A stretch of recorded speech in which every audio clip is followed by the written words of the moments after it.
Welcome sa Latter-day Understanding. Ako si Richard Greenland. Last week, nag-usap tayo sandali tungkol kay William McLennan at yung ibang mga tao na pumunta sa Zion, sa Missouri, na hindi naman inutusan ng Diyos na pumunta doon. Hindi naman sila hindi naman sila sumunod sa law of consecration. Hindi nila binibigay ang mga gamit nila sa simbahan, ganyan. Para makakuha sila ng ibang bagay sa simbahan, yung mga kailangan nila. Kaya may mga problema naman dahil dyan.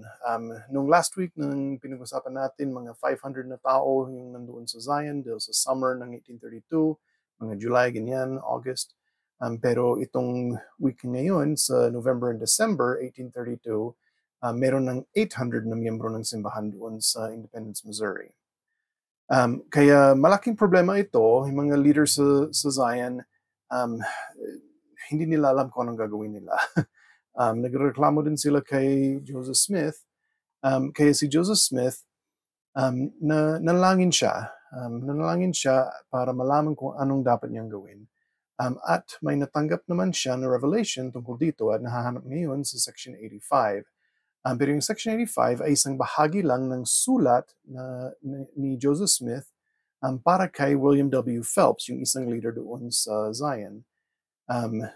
Yung ginawa ni Joseph Smith, sinulat niya ang revelation na yan sa loob ng sulat kay William W. Phelps.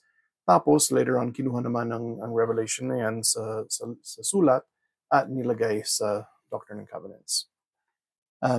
Kaya ang sagot ng Diyos tungkol sa mga tao na yan na hindi naman sumusunod sa law of consecration ay na hindi sila tatanggap ng mana sa Zion, yung inheritance nila sa Zion. Ibig sabihin yung lupa.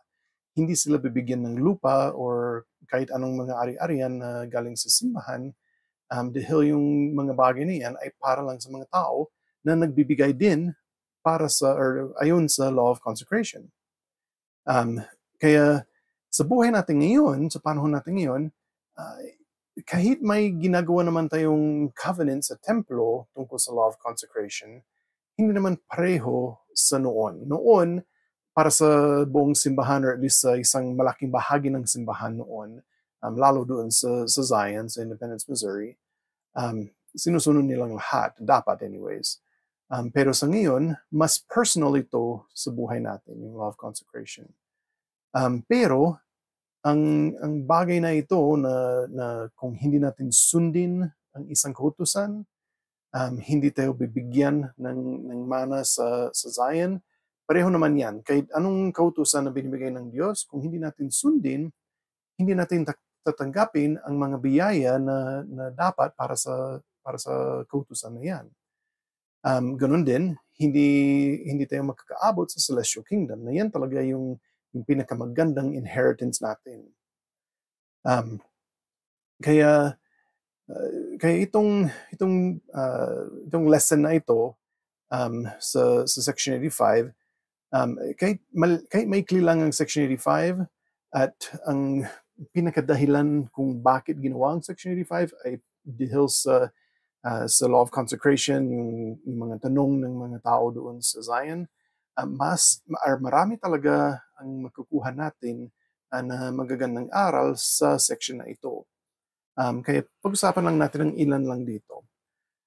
So, yung isang bagay ay nahanap sa first two verses ng section na ito. Sinabi ng Diyos na mahalaga na magsulat sila sa mga journal or yung record. Sinasabi lang niya na kailangan yung simbahan may history, may mga sulat na tungkol sa mga bagay na nangyayari.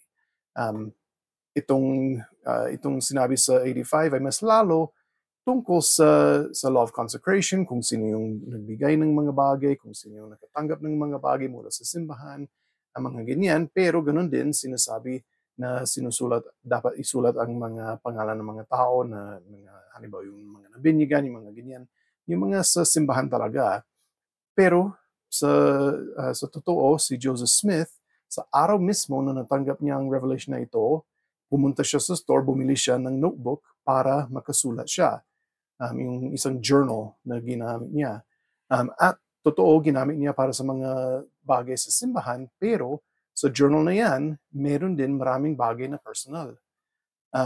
Kaya naramdaman talaga ni Joseph Smith or nalaman niya na itong kautusan ng Diyos na gumawa ng record para sa simbahan ay hindi lang sa simbahan pero para sa bawat isa din sa atin. Sa panahon natin, maraming beses tayo sinabihan na dapat mag-journal tayo. Ilang beses talaga kahit sa mga last 5 years, last 10 years, last 20 years, parang bawat journal conference may something na tungkol sa journaling or yung pagsusulat ng mga bagay na nararamdaman natin. Kahit marami naman ang mga talk nito, meron akong 2 paboritong talk tungkol sa journal writing. Ang isa ay yung kay Elder Richard G. Scott, yung October 2009. Tapos yung October 2007 naman ni President Henry B. Eyring. So una, yung kay Richard G. Scott. Si Elder Scott, nagbahagi siya ng mga karanasan niya sa pagtanggap ng revelation. Yung sa mga ibang lugar, yung sa homeward niya. Sabi niya na sa bawat basis na may natanggap siya ng revelation, mas maganda talaga ang nangyayari sa kanya, mas marami siyang natatanggap na revelation kung sinusulat niya. Sabi din niya na kailangan na hindi lang isulat, pero kailangan na gumawa ng mga bagay ayon sa revelation na yan. Hindi lang natanggapin, tapos sige, maganda naman, tapos wala na. Kaya kailangan isulat, tapos may gagawin pa tungkol dyan. Basahin natin ang isang quote niya tungkol sa pagsulat niyan. At ito ay sa English lang dahil hindi ko talaga mahanap sa church website ang Tagalog nito. Sabi niya, I believe that you can leave the most precious personal direction of the Spirit unheard because you do not respond to, record, and apply the first promptings that come to you. The Lord will not force you to learn. You must exercise your agency to authorize the Spirit to teach you. As you make this a practice in your life, you will be more perceptive to the feelings that come with spiritual guidance. Then, when that guidance comes, sometimes when you least expect it, you will recognize it more easily. Kaya kung isulat natin, tapos gagawa tayo ng mga bagay tungkol sa revelation na yan, mas lalo natin mararamdaman ng Espiritu at mas lalo natin ma-recognize ang Espiritu sa susunod na basis na may paghahayag na darating sa atin. Sige, so si President Eyring naman, marami din siyang binahagi ng mga karanasan niya tungkol dyan. Basahin natin ang isang quote din niya. Sinabi niya, nagsulat ako ng ilang linya araw-araw sa loob ng ilang taon. Hindi ako pumalya kahit isang araw, gaano man ako kapagod o gaano man kaaga ang gising ko kinabukasan. Bago ako magsulat, pinag-iisipan ko ang tanong na ito. Nakita ko ba ang kamay ng Diyos na nakaunat para tulungan kami o ang aming mga anak o ang aming pamilya sa araw na ito? Habang patuloy ko itong ginagawa, may nagsimulang mangyari. Habang ginagunita ko ang mga nangyari sa maghapon, nakikita ko ang katibayan ng nagawa ng Diyos para sa isa sa amin na hindi ko kaagad napansin dahil sa kaabalahan sa maghapon.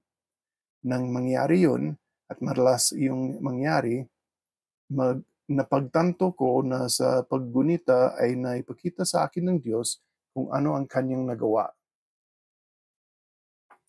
Kaya maganda sana kung pwede tayong maging perpekto sa pagsulat na araw-araw kagaya ni President Eyring, pero hindi naman yan kailangan talaga. Basta kailangan sinusubukan natin gawin ng pag-journaling.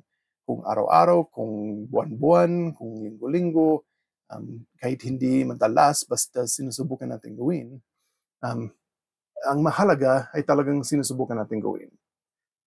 Ganun din, pwede naman tayong sumulat tungkol sa mga nangyayari sa buhay natin. Pwede tayong sumulat tungkol sa mga binabasa natin sa scriptures or sa general conference, mga talk.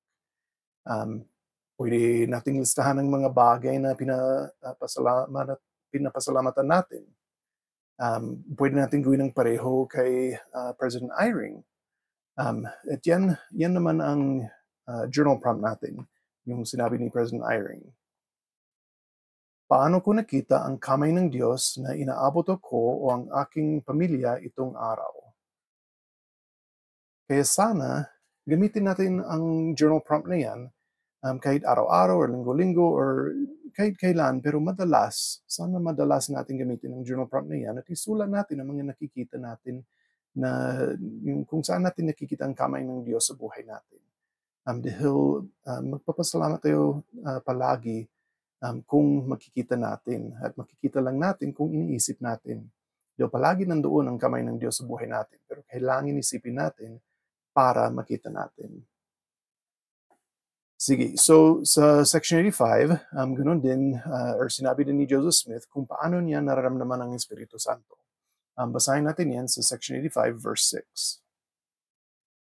Oo, ganito ang wika ng marahan at banayad na tinig na bumubulong na lumalagos at tumatago sa lahat ng bagay. At karalasan ay pinanginginig ang aking mga buto habang nagpapahayag ito.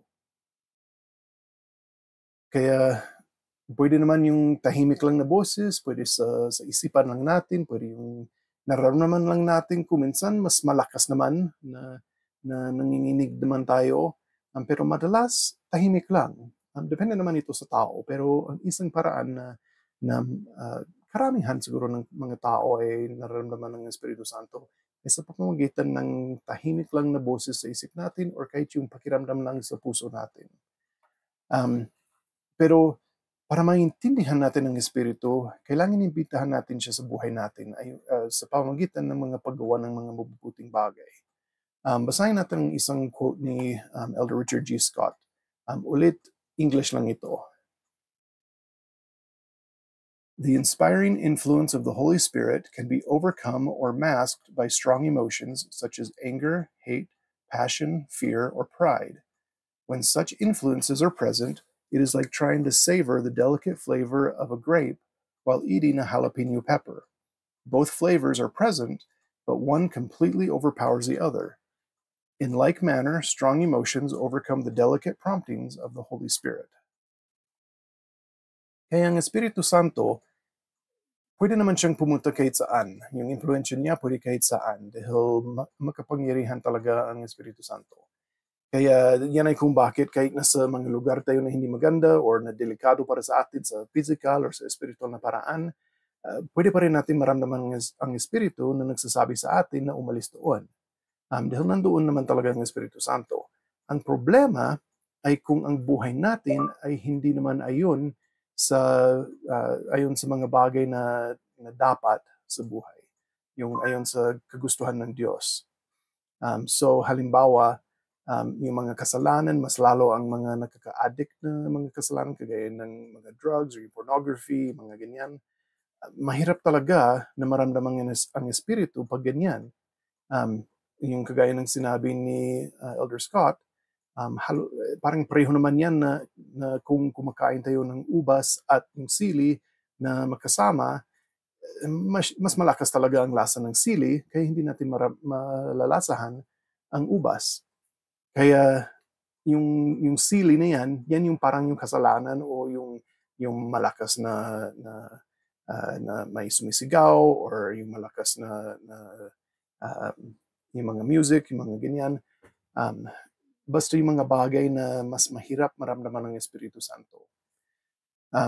Kaya dapat maging in tune tayo sa Espiritu. Gawin natin yung mga bagay na nag-iimbita sa Espiritu sa buhay natin. Sige, so ang susunod sa Doctrine and Covenants Section 86, ang Section 86 ay ang karamihan ay tungkol sa parable ng wheat and tares na nahahanap sa Biblia. Itong section na ito ay nangyari or natanggap ni Joseph Smith yung revelation dahil sa pag-translate ng Bible. Kaya itong section na ito ay magandang halimbawa din sa atin na nakakatanggap tayo ng revelation sa buhay natin kung binabasa natin ang scriptures. Maganda talaga itong section at marami tayong mga kukuha dito pero hindi muna natin pag-aralan sa lesson na ito.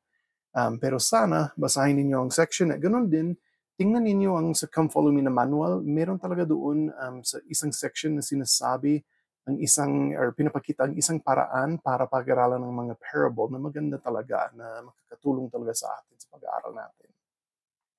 Sige, so sa section 87 naman, dumating itong revelation sa araw ng Pasko sa 1832. Sa panahon nito, maraming nangyayari sa United States na iniisip nila na magkakaroon na talaga ng digmaan. Yung mga tinatawag na rumors of wars.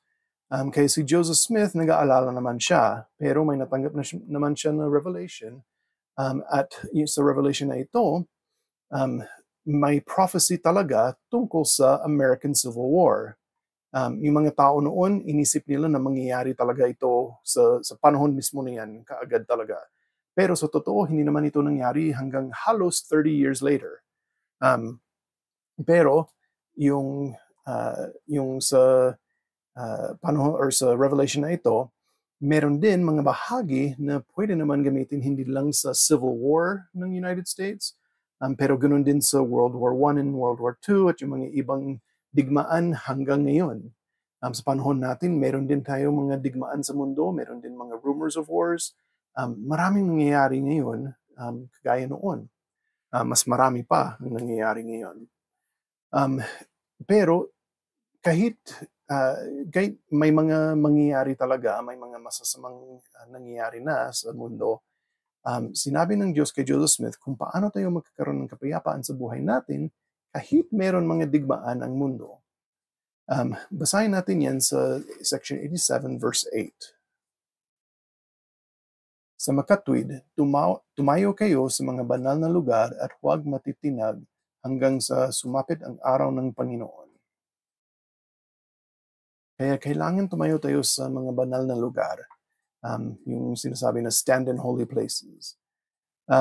Itong mga banal na lugar, pwede naman maging mga templo, mga simbahan, kahit yung bahay natin, mga ganyan. Yung mga lugar talaga. Pero hindi naman kailangan lugar talaga. Pwede naman maging sitwasyon sa buhay natin. Halimbawa, basahin natin ang isang quote ni President Russell M. Nelson. Ang pinakaligtas na lugar para maging ligtas sa espiritual ay pamumuhay ayon sa inyong mga tipan sa templo. Kaya kung i-keep natin ang mga temple covenants natin, yan ay isang halimbawa ng banal na lugar o banal na sitwasyon. Kaya kahit saan tayo pupunta, pwedeng maging mga banal na lugar ang mga pinupuntahan natin dahil sa meron tayo ng mga covenants na ginagawa. Dahil sa nangyayari sa buhay natin ayon sa mga choices natin. At yan ang invitation natin itong linggo. Gumawa ng listahan ng mga banal na lugar o sitwasyon sa iyong buhay. Tumayo sa mga banal na lugar at sitwasyon iyon ng madalas hanggat maaari. Alam ko na mahalaga talaga na tumayo tayo sa mga banal na lugar. Alam ko na mahalaga na sundin natin at tuparin natin ang mga covenants natin. Ang isang bagay na tutulong sa atin na tumayo sa mga banal na lugar ay ang Espiritu Santo at ang personal revelation. Sana gawin natin ang lahat ng kaya natin para magkaroon ng personal na paghahayag araw-araw. Tapos kung may matanggap tayo na personal na paghahayag, isulat natin sa journal natin. Subukan natin araw-araw na hanapin ang kamay ng Diyos sa buhay natin dahil makikita talaga natin. Itong iniwan ko sa pangalan ni Jesucristo. Amen. Sige, so sa next week, ang pag-aralan natin ay Doctrine and Covenants, Section 88. Salamat sa panonood.